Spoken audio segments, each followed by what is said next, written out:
یہ دلیل تو اللہ نے آسمانوں کی دلیل دی ہے. اب اللہ انسان کو کے اندر جو اللہ کی قدرت کے نمونے ہیں اللہ وہ دلیل کے طور پہ پیش کر رہا ہے. خلقکم من نفس واحدہ، فرمایا دیکھو تم کو بھی اس نے ایک جان سے بنایا، آدم سے. ہم سب کی اصل تو حضرت آدم سے شروع ہوتی ہے نا، کیونکہ اماں حوا کو بھی اللہ نے آدم علیہ السلام سے ہی پیدا کیا ہے، تو ہم سب جا کے آدم علیہ السلام میں جمع ہو جاتے ہیں. ایک جان آدم تھی، اس سے کیسے لاکھوں کروڑوں اربوں انسانوں کو اللہ نے بھر دیا ہے. یہ بھی اللہ کی کیسی قدرت ہے. خلقکم من نفس واحدہ، ایک جان سے اس نے تمہیں بنایا. ثم جعل منها زوجها، پھر اس جان کو بنانے کے بعد اس سے اسی کی زوجہ کو بھی بنا دیا. انہی کی جو زوجہ ہیں ان کو بھی اسی جسم سے پیدا کیا. وَأَنزَلَ لَكُم مِّنَ الْأَنْعَامِ، پیدا بھی کیا اور تمہاری زندگی کو قائم و دائم رکھنے کے لیے اس نے تمہارے لیے گوشت کا انتظام بھی کیا. ایسے جانور پیدا کیے جو انسان کی صدیوں سے بہت زیادہ خدمت کر رہے ہیں. وہ کون سے جانور ہیں؟ وہ 8 نر اور مادہ ملا کے 8 جانور ہیں، اصل میں تو 4 ہیں. وہ 4 جانور کون سے ہیں؟ جو ہمیشہ سے انسان کی بے پناہ خدمت کرتے رہے ہیں، جن کے بغیر انسان کا گزارا نہیں ہے. وہ جانور ہے اونٹ ہے، اور گائے ہے، بھینس بھی گائے کی جنس میں ہی داخل ہے، اور تیسرا ہے بکرا اور بکری، اور بھیڑ جس میں یہ دمبے کی جتنی بھی اقسام آتی ہیں، چکی والا ہو بغیر چکی والا ہو، یہ سارے ایک ہی قسم میں. تو یہ 4 قسم کے جانور، اور نر مادہ ملائیں گے تو 8، کیونکہ اس میں نر کے الگ فائدے ہوتے ہیں، مادہ کے الگ فائدے ہوتے ہیں، اس لیے اللہ نے مادہ کا الگ ذکر کیا. نر گوشت کھانے کے کام آتا ہے، ہل چلانے کے کام آتا رہا ہے بیل جو ہے ہمیشہ سے، جبکہ گائے کیا ہے وہ دودھ دینے کے کام آتی ہے. اور بکرا اور بکری کے الگ الگ فائدے ہیں، دمبا اور دمبی کے الگ الگ فائدے ہیں، ان کے گوشت کی الگ خاصیتیں ہیں. پھر ان کی اون استعمال ہوتی ہے، اونٹ سواری کے طور پہ استعمال ہوتا رہا ہے، پوری دنیا میں لوگوں نے سفر کیا اونٹ پہ. تو اللہ کہتے ہیں انزل لکم من الانعام، تمہاری زندگی کی بقا کے لیے اس نے 4 یعنی 8 قسم کے جانور پیدا کیے، نازل کیے. یہاں علماء نے لکھا ہے نازل سے مراد ہے پیدا کرنا، زمین میں ہی پیدا ہوئے ہیں، کوئی آسمان سے نہیں اترے یہ جانور. تو پیدا کرنے کے لیے اللہ نے انزلہ اتارنے کا لفظ کیوں استعمال کیا؟ اس لیے کہ جو چیز پیدا کی جائے یا اتاری جائے دونوں ظاہر ہوتی ہیں، یعنی پہلے نہیں تھی اللہ نے ظاہر کر دی. تو مجازن پیدا کرنے کے لیے انزلہ کا لفظ استعمال کیا، جانوروں کو پروٹوکول دینے کے لیے.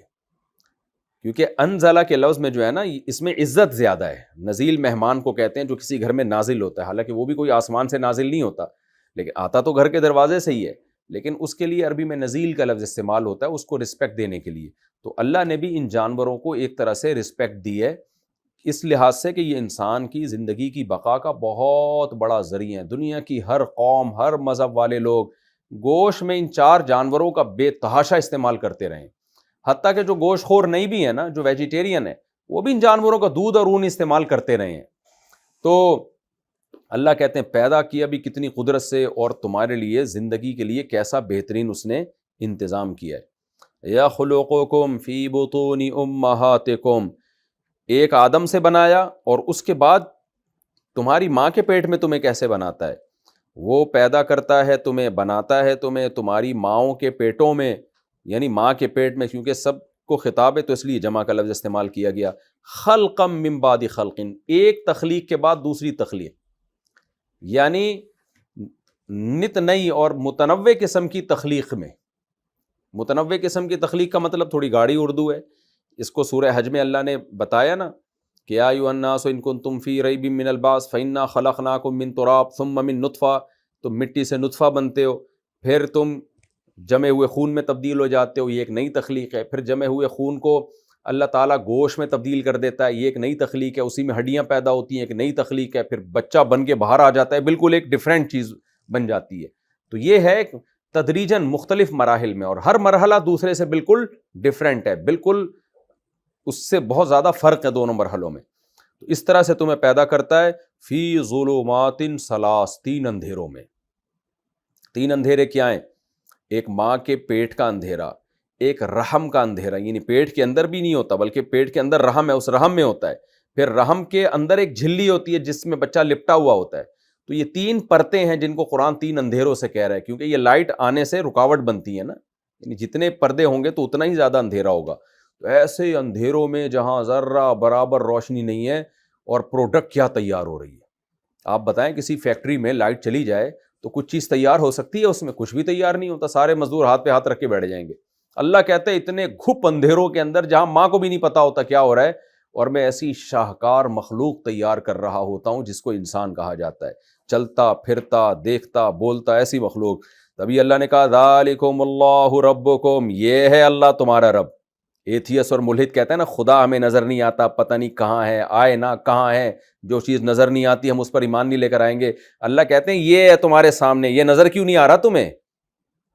یعنی کیسی بلاغت ہے کہ جو ماں کے پیٹ میں اس طرح سے تمہیں نئی نئی تخلیقات میں تبدیل کر کے بنا رہا ہو اور اندھیروں میں بنا رہا ہو، تو کمبختوں تمہیں پھر بھی خدا نظر نہیں آ رہا، پھر بھی تم کہہ رہے ہو یہ آٹومیٹیکلی خود بخود ہو رہا ہے سب کچھ۔ ذالکم اللہ، ذالکہ عربی میں ہاتھ سے اشارے کے وقت کہا جاتا ہے، ذالکم اللہ، یہ ہے اللہ، ربکم جو تمہارا پالن ہار ہے، جو تمہیں پالنے والا ہے، یہ ہے جو یعنی یہ بالکل تمہارے سامنے ہے، تم کیوں کہتے ہو ہمیں خدا نظر نہیں آتا؟ لہ الملک، اسی کے لیے بادشاہی ہے، لا الہ الا ہو، اور پھر وہی قرآن کا دعویٰ، وہ ہے اس کے سوا کوئی عبادت کے لائق نہیں ہے۔ فَأَنَّا تُصْرَفُونَ، پھر تم کہاں پھرائے جا رہے ہو؟ دیکھیں قرآن نے یہ نہیں کہا کہ تم اسے چھوڑ کے کہاں جا رہے ہو، بلکہ تمہیں کہاں لے جایا جا رہا ہے۔ کیا مطلب؟ انسان فطرت پہ پیدا ہوتا ہے، توحید پہ پیدا ہوتا ہے، اللہ کی عبادت کے جذبہ اس کے اندر آٹومیٹیکلی ہوتا ہے۔ سوسائٹی اس کو خدا کا باغی بنا دیتی ہے، مادی ترقی اس کو خدا کا باغی بنا دیتی ہے، اور خواہشات کی غلامی اس کو خدا کا باغی بنا دیتی ہے۔ تو اللہ کہتے ہیں تم خود نہیں جا رہے، کوئی ہے جو تمہیں ایسے رب سے دور کر رہا ہے، جو رب تمہارے سب سے قریب ہے، جو تمہیں ماں کے پیٹ میں اس طرح سے بنا رہا تھا۔ کوئی طاقت ہے، اس طاقت سے ہوشیار ہو جاؤ، اس سے دور ہو جاؤ۔ وہ طاقت کلچر ہو سکتی ہے، وہ شیطان ہے، وہ تمہاری خواہشات ہیں، وہ پروپیگنڈا ہے، وہ ملحدوں کی فضول دلائل ہیں، وہ ڈارون کی تھیوری ہو سکتی ہے جو 200 سال کے بعد بھی اب تک ثابت نہیں ہو سکی۔ تو کوئی بھی چیز جو تمہیں خدا سے دور کر رہی ہے تو تم اس سے ہٹ جاؤ۔ فَأَنَّا تُصْرَفُونَ، تو تمہیں کہاں لے جایا جا رہا ہے؟ یعنی تم خود نہیں جا رہے، کوئی طاقت ہے جو تمہیں لے کے جا رہی ہے، تو اس طاقت کو سمجھنے کی کوشش کرو۔ کوئی تحریک ہے تو اس سے جان چھڑاؤ اور اپنے خدا کی طرف آؤ اور خدا سے لو لگاؤ۔ ان تکفروا فإن اللہ غنی عنکم، ایک اشکال ہوتا ہے کہ اے اللہ تو اپنا تعارف کروا رہا ہے، اپنے قدرت کے دلائل بھی دے رہا ہے، تجھے کیا پڑی ہے کہ لوگ تجھے مانیں؟ آج ملحد لوگ بھی اعتراض بہت کرتے ہیں، بھئی اللہ کو کیا پڑی ہے کہ اگر کوئی خدا ہے بھی بالفرض، اس کو کیا پڑی ہے کہ لوگ اس کو مانیں اور اس پر ایمان لے کر آئیں اور نماز قائم کریں، اور نماز قائم نہیں کریں گے تو جہنم میں ڈال دے گا۔ وہ تو اگر کوئی گاڈ ہے بھی تو بڑا براڈ مائنڈڈ ہے، اس کو کیا ضرورت ہے، وہ کیوں ہمارا محتاج ہے کہ ہم اس کو مانیں؟ اس کا اللہ نے جواب دیا، ان تکفروا فإن اللہ غنی عنکم، بھائی تم اگر انکار کرو گے نا اس کا تو اللہ غنی ہے، اللہ کو واقعی کوئی ضرورت نہیں ہے، لیکن ولا یرضی لعبادہ الکفر، وہ بندوں کے کفر سے خوش نہیں ہوتا۔ کیوں؟ بندے جب دیکھ رہے ہیں کہ اتنی ساری نعمتیں ہو رہی ہیں ان کے اوپر، تو پھر بھی وہ اس کا انکار کرتے ہیں نا، تو یہ ناشکری ہے۔ اور ناشکری دنیا میں کسی سمجھدار آدمی کو پسند نہیں ہوتی، تو خدا کیسے پسند کرے گا؟ اس لیے اس کے غضب کو جوش آتا ہے، اس لیے وہ غضبناک ہوتا ہے کہ اس کو کفر پسند نہیں ہے، اس کو انسان کی شکر گزاری پسند ہے۔ نقصان اس کا کچھ بھی نہیں ہوگا اگر تم شکر نہ کرو اور کفر کرو، اس کا کچھ بھی نہیں خراب ہونے والا، لیکن اس کو چونکہ پسند نہیں ہے لہذا وہ اس پہ تمہیں سزا دے گا۔ وَإِن تَشْكُرُوا، اور اگر تم شکر ادا کرو گے تو اللہ کا فائدہ کوئی بھی نہیں ہے اس میں، تم اللہ کا کیا فائدہ پہنچا دو گے، لیکن اللہ تم سے خوش ہوگا۔ يَرْضَهُ لَكُمْ، وہ اس شکر کو پسند کرتا ہے، لکم تمہارے لیے، یعنی وہ چاہتا ہے کہ تم شکر ادا کرو، تمہارے لیے اس نے کفر کے بجائے شکر کو پسند کیا ہے۔ تو یہ اللہ کی، اب اللہ کس چیز کو پسند کرے گا یا نہیں کرے گا یہ ہم ملحدوں سے تھوڑی پوچھیں گے، تو ہم اللہ سے پوچھیں گے نا۔ اب جو ایتھیس لوگ، کافر لوگ کہتے ہیں کہ خدا کو کیا پڑی ہے، بھائی یہ تو ہم اللہ سے پوچھیں گے، تم کیسے اللہ کی طرف ان باتوں کی نسبت کر سکتے ہو جو اللہ نے نہیں کی ہے؟ تو ہم اللہ اگر کہہ دیتا مجھے اس سے کوئی غرض نہیں ہے، تم شکر کرو کفر کرو، نہ میں شکر کرنے والوں سے خوش ہوتا ہوں نہ میں کفر کرنے والوں سے ناراض ہوتا ہوں، تو اگر اللہ کہہ دیتا تو ہم مان لیتے۔ لیکن جب اللہ خود قرآن میں کہہ رہا ہے، آسمانی کتابوں میں کہہ رہا ہے کہ مجھے نہ تمہارے شکر سے کوئی فائدہ ہے نہ تمہارے کفر سے کوئی نقصان ہے، لیکن اتنی بات ہے میری ایک صفت ہے، اللہ کی صفات تو اللہ ہی بیان کرے گا نا، تو میری صفت یہ کہ نافرمانی سے مجھے نفرت ہے اور فرما برداری سے مجھے محبت ہے. جو فرمانبرداری کرے گا تو میں خوش ہوتا ہوں, نافرمانی کرتا ہے تو میں ناراض ہوتا ہوں. وَلَا تَزِرُ وَازِرَةٌ وِزْرَ أُخْرَى, اور مشرکین کا یہ دعویٰ کہ یہ ہم جن کی عبادت کر رہے ہیں یہ ہمارا بوجھ قیامت کے دن اٹھا لیں گے, ہمیں بخشوا دیں گے. جیسے آج بھی مشرک کہتے ہیں, مزاروں پہ جا کے سجدے کرتے ہیں کہ بزرگ جو ہمیں بخشوا دیں گے, تو اللہ کہتے ہیں نا نا نا نا نا, کوئی وزن اٹھانے والا نفس کسی دوسرے نفس کا وزن نہیں اٹھائے گا. کوئی انسانی جان کسی دوسری انسانی جان کا بوجھ قیامت کے دن نہیں اٹھائے گی. یہاں بوجھ اٹھانے سے مراد ہے کفر کا بوجھ, کیونکہ یہ بات قرآن سے بھی اور احادیث صحیحہ سے بھی ثابت ہے کہ اگر کوئی کافر نہ ہو مومن ہو تو پھر گناہوں کی معافی میں سفارش کا بھی اللہ نے دروازہ رکھا ہوا ہے, پیغمبروں کے ذریعے, شہداء کے ذریعے.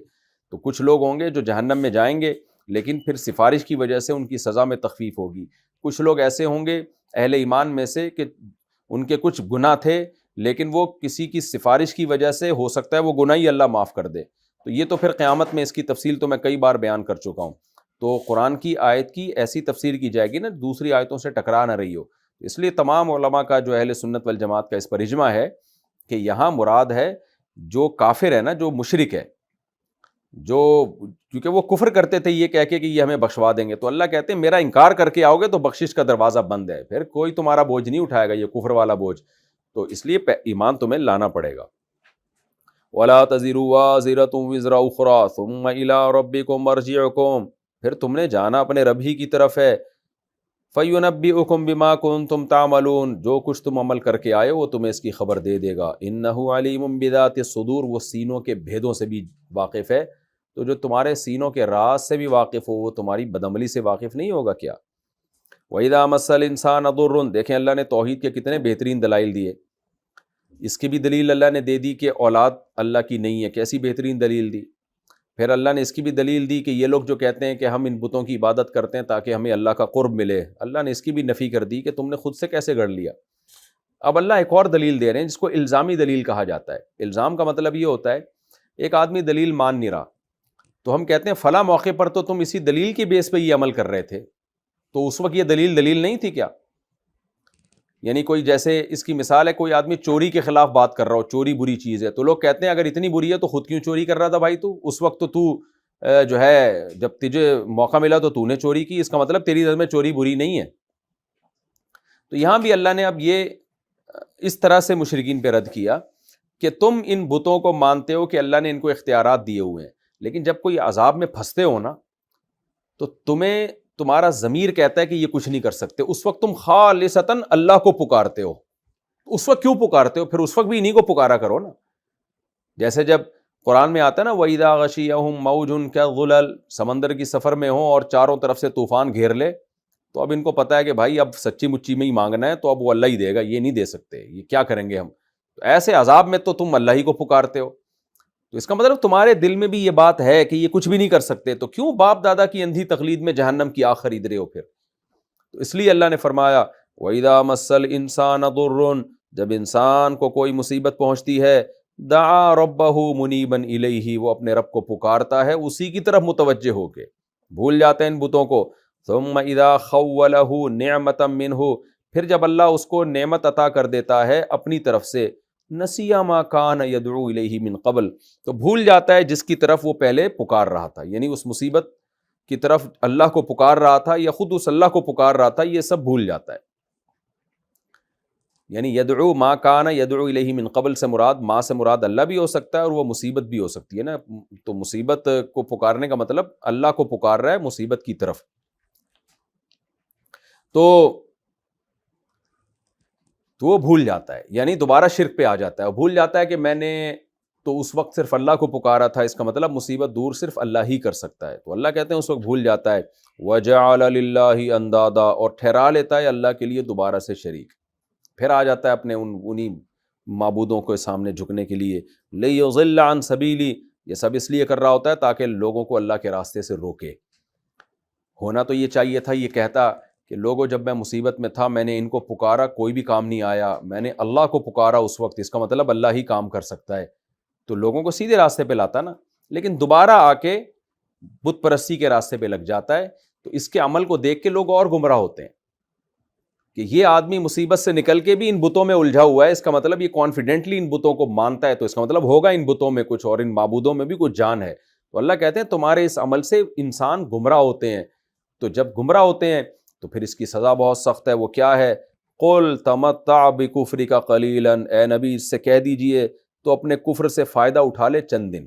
وہ فائدہ کیا ہے کہ بھئی مشرک بن کے زندگی گزارو گے تو کلچر کو فالو کرو گے، کلچر کو فالو کرو گے تو لوگوں کی مخالفت نہیں ہوگی، خاندان اور پرمپرا وہ ساری چیزیں باقی رہیں گی، خاندانوں میں رشتے ناتے ہوں گے۔ آج یہی ہے نا، ہم ہندو سے کسی سے کہتے ہیں بھائی توحید کے راستے پر آؤ، عیسائیوں سے کہتے ہیں توحید کے راستے پر آؤ، تو جواب میں کیا کہتے ہیں؟ یار ہم اپنا مذہب چھوڑیں گے تو پورے خاندان سے کٹ جائیں گے، بیویوں میں طلاقیں ہو جائیں گی، بچے رل جائیں گے۔ تو ہندو بھی یہی کہہ رہا ہوتا ہے کہ ہمارے جو پریوار ہمیں نکال دے گا ہمارے خاندان سے۔ تو اللہ کہتے ہیں ٹھیک ہے، انجوائے کرو لائف کو، یہ نہیں دیکھ رہے کہ خدا ناراض ہو رہا ہے، اس کو ناراض کر دو جس نے پیدا کیا، جس نے یہ خاندان کیا، تو اٹھا لو فائدے، تمتع بکفرک، اپنے کفر کے کچھ فائدے اٹھا لو، قلیلا، لیکن تھوڑے دنوں کے فائدے ہیں، یہ موت بہت جلد آنے والی ہے۔ قل تمتع بکفرک قلیلا انک من اصحاب النار، اے نبی ان کو بتا دیجیے آپ کہ اٹھا لو فائدہ، ہو تم اصحاب نار میں سے، آگ والے لوگوں میں سے ہو، آخرت میں تمہارے لیے ہمارے پاس جہنم کی آگ ہے، اور اس آگ میں جیسے ابراہیم علیہ السلام نے کہا تھا کہ یہ رشتہ دار تمہیں بچا نہیں سکیں گے اس آگ سے۔ آگے اللہ فرماتے ہیں، دیکھیں قرآن کی عادت ہے، جہاں انتہائی درجے کے برے لوگوں کا تذکرہ کرتا ہے قرآن، وہیں انتہائی درجے کے اچھے لوگوں کا بھی تذکرہ کرتا ہے۔ اکثر قرآن میں یا تو اچھے لوگوں کا، بہت اچھے لوگوں کا ذکر ہے، یا بہت برے لوگوں کا ذکر ہے، تاکہ بیچ کے لوگوں کو لوگ خود قیاس کر لیں کہ یہ کس کیٹیگری میں آتے ہیں۔ تو قرآن نے مشرک، جو اعلیٰ درجے کے مشرک ہوتے ہیں، ان کا تذکرہ کیا۔ اب اللہ تعالیٰ فرما رہے ہیں کہ بتاؤ یہ شرک والی زندگی بہتر ہے یا توحید والی زندگی، جس کے اثرات یہ ہیں کہ توحید پرست آدمی نمازوں کو قائم کرتا ہے اور راتوں کو اٹھ کے اللہ کے سامنے سجدہ کرتا ہے، روتا ہے، یہ زیادہ اچھا ہے یا وہ جو بتوں کے سامنے جھک رہا ہے، جس کو نہ تہجد کی توفیق ملتی ہے، نہ خدا کے سامنے سر جھکانے کی توفیق ملتی ہے، اور نہ اس کے دل میں آخرت کا خوف ہے؟ تو کون سے انسان کی زندگی اچھی ہے؟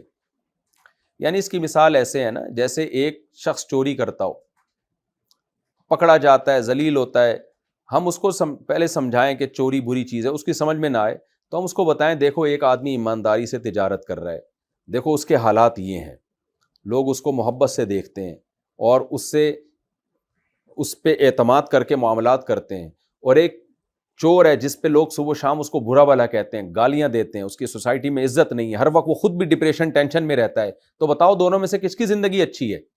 تو عقل مند آدمی کیا کہے گا؟ بھائی جو ایمانداری سے زندگی گزارتا ہے۔ تو جب ایماندار آدمی کی زندگی اچھی ہے تو تم ایماندار کیوں نہیں بن جاتے؟ تو یہاں بھی اللہ نے اس طرح سے دلیل دی کہ توحید پرست کیا کرتے ہیں، جو ایک اللہ کو مانتے ہیں، وہ اللہ کی رضا کی تلاش میں رہتے ہیں، جس کا اثر یہ ہوتا ہے کہ راتوں کو اٹھتے ہیں، خدا کے سامنے سجدہ کرتے ہیں، کبھی رکوع کرتے ہیں، کبھی قیام کرتے ہیں، یحذر الآخرہ، آخرت کا خوف ہوتا ہے ان کے دل میں کہ بھئی ہم سے کوئی ایسی برائی نہ ہو جائے جس سے اللہ ناراض ہو جائے، اور اتنا خوف بھی نہیں ہوتا کہ نا امیدی ہو، جنت کی امیدیں بھی لگائے ہوئے ہوتے ہیں، تو اس امید اور خوف کے ساتھ ساتھ وہ زندگی گزارتے ہیں۔ تو اللہ کہتے ہیں یہ توحید پرستوں کی زندگی ہے، اور ایک مشرک کی زندگی ہے کہ کبھی اس کے سامنے جھک رہا ہے، کبھی اس کے سامنے جھک رہا ہے، اور اس کو تہجد کی توفیق تو ملتی نہیں ہے، آخرت کا خوف تو ہے ہی نہیں، وہ سب کچھ اس لیے کر رہا ہوتا ہے کہ دنیا چاہیے اس کو، بس اس کو کسی نے بول دیا ہوتا ہے فلاں مزار سے یہ ملے گا، فلاں مزار سے یہ ملے گا، آخرت کو بھول گیا، وہ مزاروں کے چکر میں پڑ گیا وہ۔ اس لیے اللہ نے فرمایا امن ہوا قانت آناء اللیل، قنوت عربی میں اطاعت کو بھی کہتے ہیں، قیام کو بھی کہتے ہیں، جو اللہ کی اطاعت میں ہو، تو عبادت کو بھی کہتے ہیں۔ تو اللہ تعالیٰ فرماتے ہیں اب بتاؤ بھلا وہ شخص جو قانت آناء اللیل، رات کے حصوں میں اللہ کے سامنے عبادت کر رہا ہو، ساجدن، سجدہ کرتے ہوئے، او قائما، یا قیام کرتے ہوئے، یعنی کبھی قیام میں ہوتا ہے کبھی سجدے میں ہوتا ہے، اور دل کی کیفیت کیا ہوتی ہے؟ یحذر الآخرہ، آخرت سے ڈرتا ہے وہ، یعنی ریاکاری کے لیے نہیں کرتا ہے، آخرت سے ڈرتا ہے، وَيَرْجُو رَحْمَةَ رَبِّ، اور اپنے رب کی رحمت کی امیدیں بھی لگائے بیٹھے کہ اس عبادت پہ اللہ اس کو اجر دے گا۔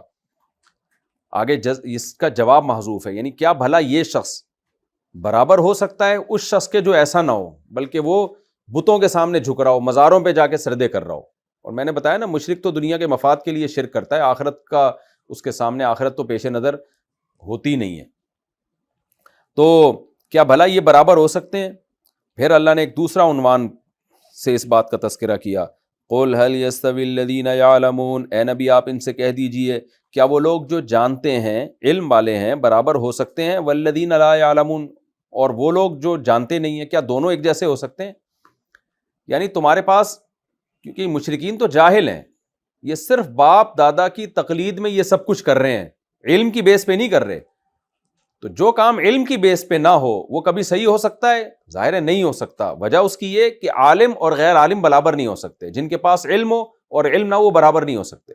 تو یہ آیت علم کی فضیلت پر بہت بڑی دلیل ہے۔ جتنے بھی مفسرین ہیں انہوں نے اس آیت سے استدلال کیا کہ اللہ کی نظر میں علم والے غیر علم والوں کے برابر نہیں ہو سکتے، لیکن یہاں مراد کیا ہے کہ علم والے غیر علم والوں کے برابر نہیں ہو سکتے، تو جس کا نتیجہ یہ نکلتا ہے کہ جو جاہل لوگ ہیں وہ شرک کی طرف جاتے ہیں اور جو علم والے لوگ ہیں وہ توحید کی طرف آتے ہیں۔ تو آیت تو مطلق ہے، علی الاطلاق اللہ نے فضیلت دی ہے اصحاب علم کو ان لوگوں پر جن کے پاس علم نہیں ہے، اور لیکن اس سے اللہ نے توحید کو بھی ثابت کیا کہ علم والا توحید پرست ہوگا، جاہل مشرک ہوگا۔ ہاں آپ کہہ سکتے ہیں آج تو بہت سارے پڑھے لکھے لوگ بھی شرک کر رہے ہیں، تو وہ پڑھے لکھے جاہل ہوتے ہیں کیونکہ صحیح نالج نہیں ہے نا۔ اگر تھوڑی سینس بھی تو ہوتی ہے نا انسان کے اندر کہ مخلوق کو تم کیسے مختار بنا لیتے ہو، تو اللہ فرماتے ہیں کیا بھلا بتاؤ وہ لوگ جو علم والے ہیں اور جو نہیں ہیں وہ دونوں برابر ہو سکتے ہیں؟ تو مشرک وہ جاہل ہے اور توحید پرست وہ علم والا ہے۔